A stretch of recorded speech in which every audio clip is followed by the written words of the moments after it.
자, 자바스크립트 엔진이요. 프로퍼티를 생성할 때 프로퍼티의 상태를 나타내는 프로퍼티 어트리뷰트라는 것을 자동적으로 정의를 합니다. 이 프로퍼티 어트리뷰트라는 것은요, 프로퍼티의 값, 그리고 그 값을 갱신할 수 있는지의 여부, 그리고 프로퍼티를 열거할 수 있는지. 이 열거라는 것은 우리가 나중에 살펴볼 텐데 포인문이라는 것이 있습니다. 그리고 object.kiss라고 하는 메서드가 있는데 이들을 사용을 해서 프로퍼티들을 나열할 수 있습니다. 그렇게 나열하는 것, 즉 열거하는 것이 가능한지에 대한 여부, 그리고 이 프로퍼티 어트리뷰트를 재정의할 수 있는지의 여부 등을 나타내는 프로퍼티의 상태를 프로퍼티 어트리뷰트라고 합니다. 그런데 이 프로퍼티 어트리뷰트는 내부 슬롯입니다. 우리 지난 시간에 살펴본 내부 슬롯이란 얘기죠. 따라서 프로퍼티 어트리뷰트는 자바스크립트 엔진이 내부에서 사용하는 내부 상태 값이기 때문에 우리가 직접적으로 프로퍼티 어트리뷰트에 접근하거나 그 프로퍼티 어트리뷰트의 값을 변경하는 것은 원칙적으로 금지가 되어져 있습니다. 그런데 우리 이전 시간에 내부 슬롯과 내부 메서드에 대해서 살펴볼 때 이들은 원칙적으로는 접근이나 호출이 금지되지만 간접적인 방법을 제공하는 경우도 있다라고 했습니다.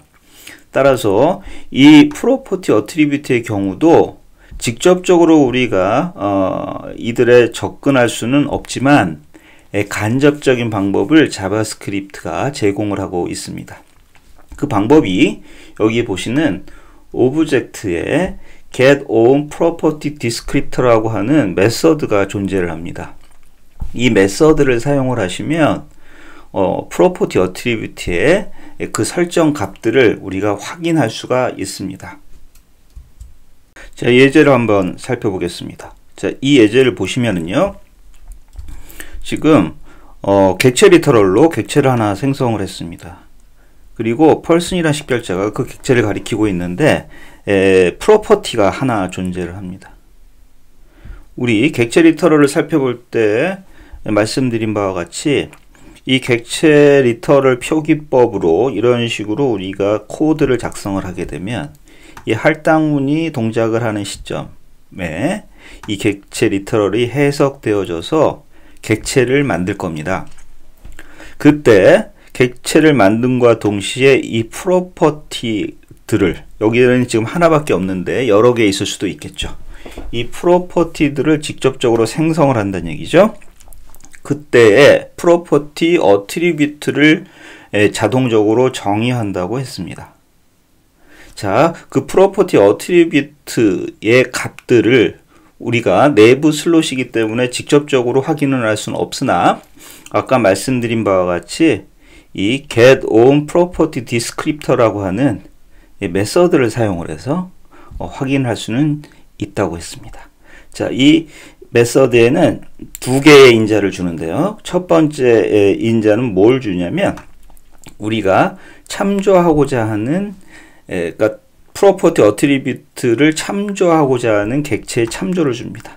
여기서는 person이겠죠. 지금 우리가 이 프로퍼티의 어트리뷰트들을 참조하고 싶은 거거든요. 따라서 첫 번째 인자로는 person이라고 하는 객체의 참조를 주고 두 번째는 프로퍼티 키를 줍니다. 이게 지금 하나인데 지금 여러 개 있을 수도 있을 때 어떤 프로퍼티의 어트리뷰트를 참조하고 싶은지 그 프로퍼티 키를 주는데 주의하실 것은 문자열로 주셔야 된다는 얘기입니다. 이렇게 두 가지의 인수를 전달을 하면 이런 객체를 반환합니다. 자, 이 객체는요 4개의 프로퍼티를 갖고 있는데 이 객체를 이렇게 말합니다. 프로퍼티 디스크립터라고 부릅니다. 자, 여기 보시면은요 4개의 프로퍼티가 있는데요. 첫 번째가 value고 두 번째, 세 번째, 네 번째 이렇게 4개의 프로퍼티가 있음을 알 수 있습니다. 이 첫 번째 value가 의미하는 것은 프로퍼티, 이게 지금 데이터 프로퍼티라고 하는 건데 우리가 나중에 배울 텐데요. 프로퍼티는 두 가지 종류가 있는데 데이터 프로퍼티와 접근자 프로퍼티라는 것이 존재합니다. 그런데 우리가 지금까지 살펴본 일반적인 프로퍼티는 다 데이터 프로퍼티입니다. 데이터 프로퍼티는 4개의 프로퍼티 어트리뷰트를 갖습니다. 첫 번째가 value이고요. 그 모든 프로퍼티 어트리뷰트는 내부 슬롯이기 때문에 2개의 대괄호로 닫혀 있습니다. 이름이 value라는 프로퍼티 어트리뷰트가 있고 writeable이라는, 그리고 enumerable이라는 게 있고, 그리고 configurable이라고 하는 이 4개의 내부 슬롯을 갖고 있다는 얘기죠. 그 4개의 내부 슬롯이 프로퍼티 어트리뷰트를 나타냅니다.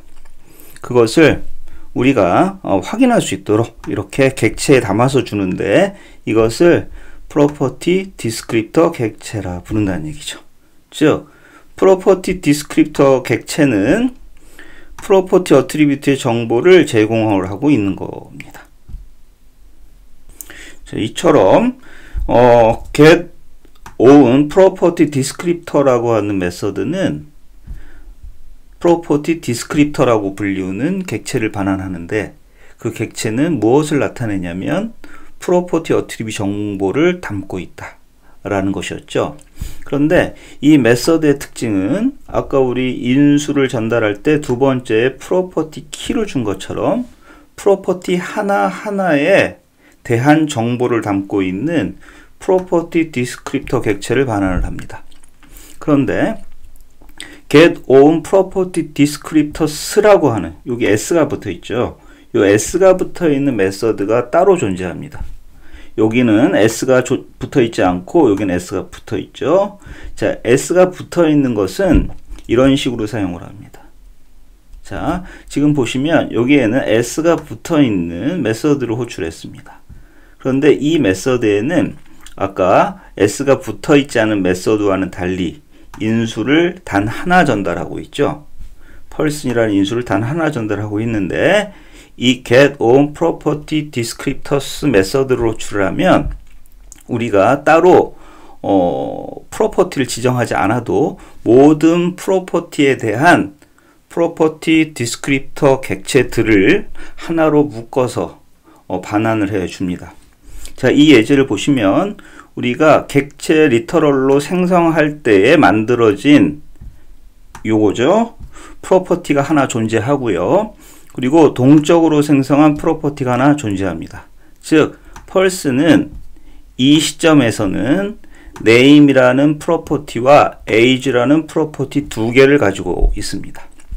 이때 get own property descriptors를 호출을 하게 되면 이 두 개, name과 age, 이 두 개의 프로퍼티 어트리뷰트 정보를 담고 있는 프로퍼티 디스크립터 객체를 두 개 담고 있는 객체를 반환한다는 얘기죠. 자, 이런 식으로요.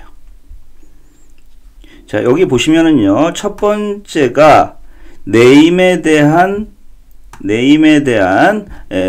프로퍼티 디스크립터 객체이고, 두 번째가 age에 대한 프로퍼티 디스크립터 객체를 담고 있는 것을 알 수 있습니다. 자, 이처럼 두 가지의 메서드가 존재한다 라는 것을 잘 알아두시기 바랍니다.